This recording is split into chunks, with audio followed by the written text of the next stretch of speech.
లోకేష్, పవన్ కళ్యాణ్, ఈ కూటమి ప్రభుత్వం ఏదైతే ఎన్నికల ముందు చెప్పిందో రెడ్ బుక్ రాజ్యాంగాన్ని అమలు చేసే విధంగా జోగి రమేష్ గారు ఈరోజు ఎన్నో కార్యక్రమాలు చేసిన వ్యక్తి. అటువంటి జోగి రమేష్ గారిని భయపెట్టే విధంగా, ఎందుకంటే ప్రభుత్వం చేసే తప్పుడు కార్యక్రమాలని మాట్లాడకూడదు, మీరు మాట్లాడితే మీకు మీ పరిస్థితి ఇదే విధంగా ఉంటుందని చెప్పని ఒక ఎగ్జాంపుల్ చూపెట్టే విధంగా ఈ కూటమి ప్రభుత్వం భయభ్రాంతులు చేయడానికి ప్రయత్నం చేస్తుంది. కానీ ఒక్కటే చెప్తున్నాం, మీరు ఎన్ని కక్ష సాధింపులు చేసినా జైలు శిక్షగా సిద్ధంగా ఉంటారు తప్ప ఏ ఒక్కరూ కూడా భయపడే పరిస్థితి లేదు. జోగి రమేష్ గారి కుటుంబానికి వైఎస్ఆర్సీపీ పార్టీ పూర్తిగా కూడా అండగా ఉంటుంది. మీరు పెట్టే తప్పుడు కేసులకి భయపడే పరిస్థితి లేదు. వాళ్ళు అన్ని విధాలా కూడా ఏ విధంగా అయితే భూములు రిజిస్ట్రేషన్ చేసుకోవాలో ఆ విధంగా లీగల్గానే ఆ స్థలాలను కొనుక్కుంటే దాంట్లో తప్పుడు రాతలని చెప్పని ఏదో విధంగా వాళ్ళ కుటుంబాన్ని ఇబ్బంది పెట్టాలని చెప్పని చేయడం అనేది ఇది చాలా బాధాకరం. నేను ఒక్కటే చంద్రబాబు నాయుడు గారిని కోరుకుంటున్నాను మీ మీడియా ద్వారా, మనం ప్రతి సంవత్సరం కూడా మేలో అమ్మఒడి ఇవ్వాలి. వైఎస్ఆర్సీపీ ప్రభుత్వం ఒకరికి ఇస్తానంది, మీరు అందరికి ఇస్తా అని చెప్పారు. కనీసం ఆ ఒక్కరు కూడా ఎందుకు ఇవ్వలేకపోయారు మీరు? ఈరోజు బళ్ళు ఓపెన్ అయిపోయినాయి. మనం జూలై ఆల్రెడీ ఆగస్టుకు వచ్చేసాం ఆల్రెడీ. ఇవాళ వరకు మీరు అమ్మఒడి ఎందుకు ఇవ్వలేదు? అదే రైతు భరోసా మేము 20,000 ఇస్తా అన్నావు. గతంలో ఇచ్చిన అమౌంట్ కూడా ఇవ్వాలి కదా, గతంలో ఇచ్చిన అమౌంట్ అయినా ఇప్పుడు ఇవ్వాలి కదా.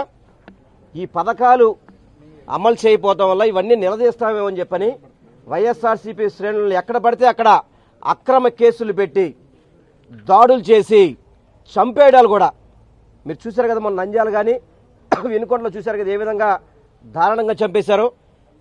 ఎన్నాళ్ళు చేస్తారు మీరు ఈ అరాచకాలు? ఎన్నాళ్ళు మీరు చేసేది అరాచకాలు? దీనివల్ల భయపడతారా? రెట్టింపుగా మీ మీద కోపంతో బయట రావడం జరుగుతుంది. దయచేసి మీకు ఇచ్చిన అవకాశాన్ని సద్వినియోగం చేసుకొని ప్రజలకి మంచి పరిపాలన అందించండి. అలా కాకుండా మీరు అక్రమ కేసులు పెడతాం, మిమ్మల్ని చంపేస్తాం, మేము దాడులు చేస్తామంటే మేము కూడా తిరగబడే రోజు దగ్గరలో ఉన్నాయని చెప్పి మాత్రం మీరు గమనించాలని మాత్రం మీ అందరికీ హెచ్చరిస్తున్నాను. నేను బలహీన వర్గాల కుటుంబంలో ఒక చిన్న స్థాయిగా రాజకీయ జీవితం ప్రారంభించి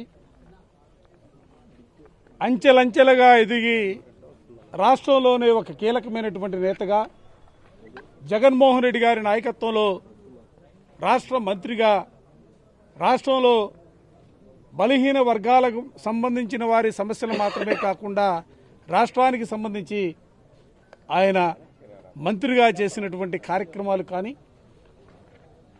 ఆయన నడిచినటువంటి తీరు కానీ రాష్ట్ర ప్రజలందరి హృదయాల్లో కూడా ఒక స్థానం సంపాదించుకున్నటువంటి వ్యక్తి జోగి రమేష్ గారు. జోగి రమేష్ గారు ఎందుకంటే కృష్ణా జిల్లాలోనే కాదు రాష్ట్రంలో ఎక్కడ ఎవరికి ఏ సమస్య వచ్చినా ముఖ్యంగా ఈ రాష్ట్రంలో వైఎస్ఆర్ కాంగ్రెస్ పార్టీ ఓడిపోయిన తర్వాత తెలుగుదేశం పార్టీ అధికారంలోకి వచ్చిన తర్వాత ఈ రాష్ట్రంలో జరుగుతున్నటువంటి అరాచకమైనటువంటి ఆటవిక పరిపాలనని అడుగడుగునా కూడా ఎండగడుతున్నటువంటి పరిస్థితుల్లో జోగి రమేష్ గారి గొంతు నొక్కాలని ఆయన్ని ఇబ్బందులు పెట్టాలనే ఆలోచనతో ఈరోజు జోగి రమేష్ గారి కుమారుణ్ణి అగ్రిగోల్డ్కు సంబంధించినటువంటి ఆస్తి కొనుగోలు అమ్మకాలకు సంబంధించి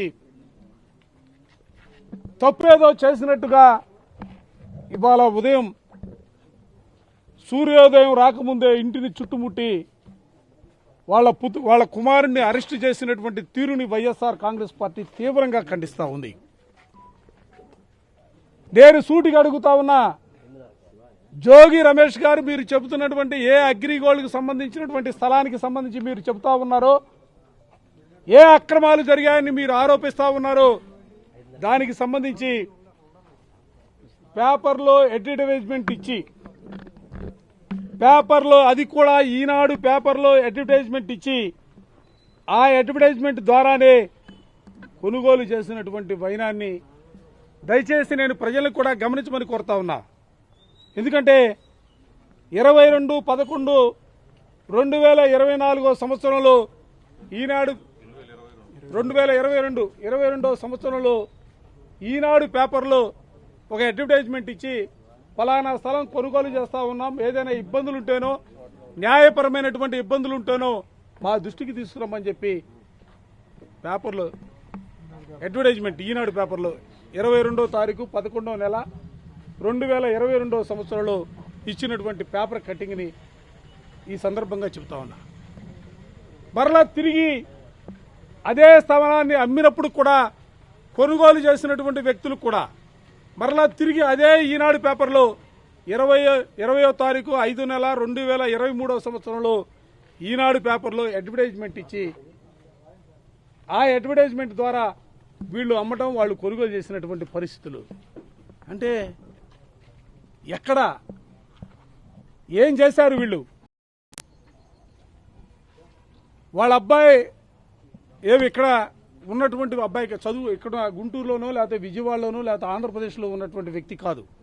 విదేశాలలో ఉన్నత చదువుకొని చదువు ముగించుకొని ఆంధ్ర రాష్ట్రానికి వచ్చి రమేష్ గారితో పాటుగా రమేష్ గారికి సహాయకారంగా తిరుగుతూ ఉంటే రమేష్ గారి పైన ఏ కేసులు పెడతానికి కూడా అవకాశం లేనటువంటి పరిస్థితుల్లో ఇవాళ రమేష్ గారి అబ్బాయి మీద, రాజీవ్ మీద ఈ కేసును బనాయించడం ద్వారా రమేష్ గారి గొంతు నొలమాలనో లేకపోతే రమేష్ గారిని మాట్లాడకుండా చేయాలనో లేకపోతే రమేష్ గారిని భయపెట్టాలనో ఉద్దేశంతో ఈరోజు ఈ ప్రభుత్వం ముఖ్యంగా రెడ్ బుక్ రాజ్యాంగం, దేశమంతా డాక్టర్ బిఆర్ అంబేద్కర్ గారి రాజ్యాంగం నడుస్తూ ఉంటే ఈ రాష్ట్రంలో మాత్రం ప్రత్యేకించి రెడ్ బుక్ రాజ్యాంగం నడుస్తున్నటువంటి పరిస్థితుల్లో ఆయన గొంతు నిలవాలంటే వాళ్ళ కుమారుడిని అరెస్ట్ చేస్తే అది సాధ్యమవుతుందా? రమేష్ గారు కొత్తగా వ్యాపారాలు చేసుకుంటూ రాజకీయాల్లోకి వచ్చినటువంటి వ్యక్తి కాదు, లేకపోతే పైనుంచి ఉన్నటువంటి వ్యక్తి కాదు. క్షేత్రస్థాయి నుంచి కూడా ఆ రోజు కాంగ్రెస్ పార్టీలో ఉన్న జెండాను భుజాన పెట్టుకుని ప్రజా సమస్యలపైన పోరాటం చేసినటువంటి వ్యక్తిగా రాజకీయాల్లో కొనసాగాడు.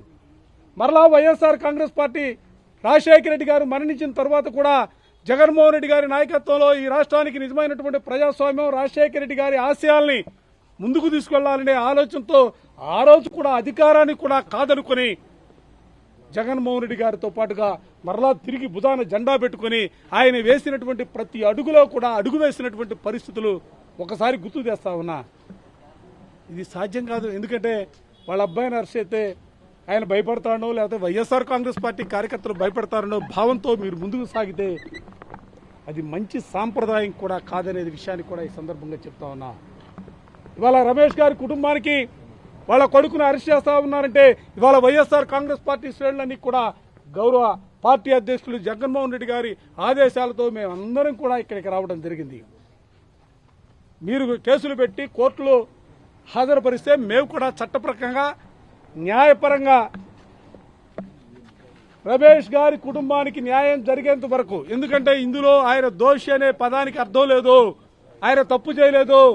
తప్పు చేయకపోయినా కూడా అక్రమంగా కేసులు బనాయించి ఇవాళ జైలుకు పంపే కార్యక్రమాలకి వాళ్ళు శ్రీకారం చుట్టినటువంటి పరిస్థితుల్లో పూర్తి స్థాయిలో వైఎస్ఆర్ కాంగ్రెస్ పార్టీ రమేష్ గారి కుటుంబానికి పూర్తిగా అండగా ఉంటుంది. ఎంతవరకైనా కూడా ఈ పోరాటం తీసుకువెళ్లేదానికి కూడా పార్టీ సిద్ధంగా ఉందన్న అంశాన్ని కూడా ఈ సందర్భంగా గట్టిగా మీ ద్వారా చెప్పదలుచుకున్నాను. పేదవారిని, బడుగు బలహీన వర్గాల వాయిస్గా వినిపించే వారిని అణగద్రొక్కాలని, వీళ్ళని అణగదొక్కితే జగన్మోహన్ రెడ్డి గారిని చులకనగా చూడొచ్చున ఒక కప్ప కుట్రతో ఈ రాష్ట్రంలో ఎన్నికలప్పుడు ఇచ్చిన హామీలు నిర్వర్తించకుండా, దేని మీద దృష్టి సారించకుండా బలమైనటువంటి నాయకుల్ని అణచివేస్తే, అలజడి సృష్టిస్తే పరిపాలన చేసుకెళ్ళొచ్చని ఒక గొప్ప ఆలోచనతో చంద్రబాబు నాయుడు గారి ప్రభుత్వం నడుస్తూ ఉంది. ఆ కోణంలోనే ఈరోజు ఉదయాన్నే మా నాయకుడు, మాజీ మంత్రి, రాష్ట్రంలో బడుగు బలహీన వర్గాలకి ఒక బలమైన నాయకుడిగా ఉన్నటువంటి జోగి రమేష్ ఇంటికి వెళ్ళి 4 అంతస్తులు పోలీసు వారు వెళ్ళి మరి వాళ్ళ కుమారుడు విదేశాల్లో చదువుకొని వచ్చాడు. చాలా బాధ్యత కలిగినటువంటి వ్యక్తి, అపంసొప్పం తెలియనటువంటి ఆ పిల్లాడిని తీసుకొని వచ్చి అరెస్ట్ చేయడం అనేది చాలా బాధాకరం. నిజంగా అగ్రిగోల్డ్ వ్యవహారంలో రాజు పాత్ర ఉంటే జోగి రమేష్ గారు ₹1 కోటి దగ్గర ఖర్చు పెట్టి మోసపోయాడు. అది తప్పుదా ఒప్పా అనేది నిర్ణయించాల్సింది అధికారులు. ఆ అధికారులు ఒక ప్రొసీజర్లీ అది బాగుంటేనే ఎలిజిబిలిటీ ఉంటేనే రిజిస్ట్రేషన్ చేయటానికి ఆస్కారం ఉంటుంది. ఆ కోణంలో చేయిస్తే ఇప్పుడు వచ్చి ఏదో ఒక రకంగా ఈ వాయిస్ ఎప్పటి నుంచో వినిపిస్తూ ఉన్నారు. జోగి రమేష్ని కట్టడి చేయాలని, జోగి రమేష్ని అరెస్ట్ చేయాలని, జోగి రమేష్ని అపఖ్యాతి తేవాలని. ఆ కోణంలోనే ఈరోజు అతని కుమారుణ్ణి అతని ఇంటికి బహిరంగంగా పోలీసులు వెళ్ళి అరెస్ట్ చేయటం అనేది చాలా దారుణం. ఎందుకంటే ఈ రాష్ట్రంలో చంద్రబాబు నాయుడు గారి యొక్క కుట్ర పూర్తిగా అర్థమవుతూ ఉంది. ఈ రాష్ట్ర ప్రజలకు చేయాల్సినటువంటి మేలును మర్చిపోయి, ఇచ్చిన హామీలను మర్చిపోయి, ఒక పథకం ప్రకారం ఈ రాష్ట్రంలో పేదల యొక్క బడుగు బలహీన వర్గాల వాయిస్ని కట్టడి చేయాలని ఒక ఆలోచనతోనే ఈ పథకాన్ని రూపకల్పన చేశారు. దానిలో పావు జోగి రమేష్ గారు. ఏది ఏమైనప్పటికీ రాష్ట్రంలో ఉన్నటువంటి ఈ బడుగు బలహీన వర్గాలు, పేదలు జోగి రమేష్కి అండగా ఉండటానికి సిద్ధంగా ఉంటాం. ఏ పరిస్థితికి వెళ్ళినా జోగి రమేష్ని అండగా ఉండటానికి సిద్ధంగా ఉంటాం. అట్లాగే వైఎస్ఆర్ కాంగ్రెస్ పార్టీ పూర్తి సహాయ సహకారాలతో ఉంటుంది. జగన్మోహన్ రెడ్డి గారు ఖచ్చితంగా జోగి రమేష్ కుటుంబానికి అండగా ఉంటారు. ఎందుకంటే వైఎస్ఆర్ కాంగ్రెస్ పార్టీ బలమైనటువంటి పార్టీ. పేద ప్రజలు, బడుగు బలహీన వర్గాలతో పాటు ఉన్నత కులాల్లో ఉన్న పేదవారిని కూడా కాపాడుకోవాలన్న గొప్ప ఆలోచనతో పనిచేస్తున్నటువంటి పార్టీ.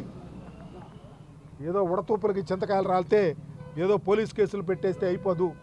ప్రజలు గమనిస్తూ ఉన్నారు ఏం జరుగుతూ ఉంది, ఎలా చేస్తూ ఉన్నారు, ఎలా ప్రవర్తిస్తూ ఉన్నారు, ఏ విధంగా దాడులు, అఘాయిత్యాలు, అమానుషాలు చేస్తూ ఉన్నారు అనేది ఈరోజు ఈనాడు పేపర్లో చూసాం.